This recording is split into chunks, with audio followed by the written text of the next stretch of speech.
Turning overseas, despite freezing temperatures and the threat of more violent clashes, the face-off in Kiev's Independence Square continues. In this exclusive report, our George Thomas takes us to the front line of the conflict between government forces and protesters. 57-year-old Yevgeny Sukhanov, father of 5 and highly educated, joins demonstrators on the front lines of this Ukraine showdown. I'm here to fight against the evils of my government. Since November, hundreds of thousands of Ukrainians have taken to the streets of Kiev demanding government reform.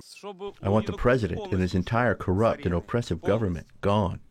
For over 2 weeks now, Sukhanov's been on Grushevskova Street in the heart of the capital city, where it looks and smells like a war zone. And the moment you enter this area, you can smell it. Your clothes begin to smell like smoke. Look at the ground. It's just black from the fires that have been burning here for several weeks.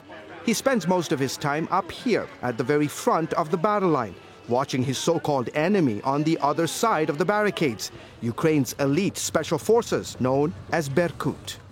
We keep an eye on their movements, how many forces they bring in and out, what kind of equipment they have. We have to be ready. Sukhanov says the men standing guard on his side are a motley crew from all walks of Ukrainian life.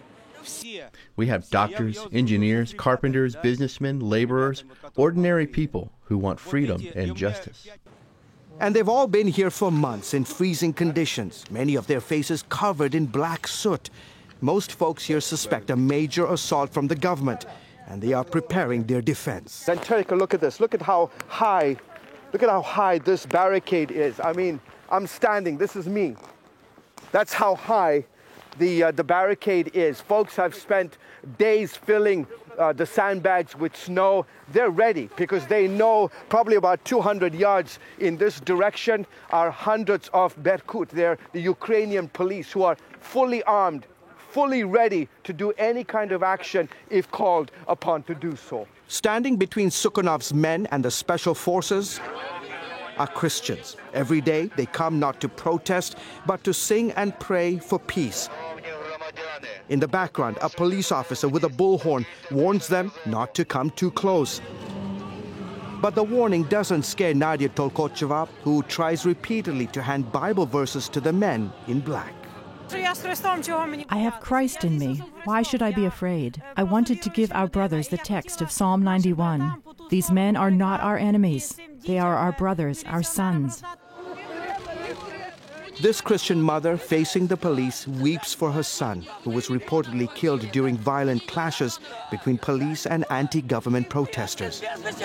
For what? For what did you kill my son? And now another son is missing. Back on the front line, Sukhanov waves to the special forces. In fact, at one point, he even tries to motion for them to come over to his side. That doesn't happen. For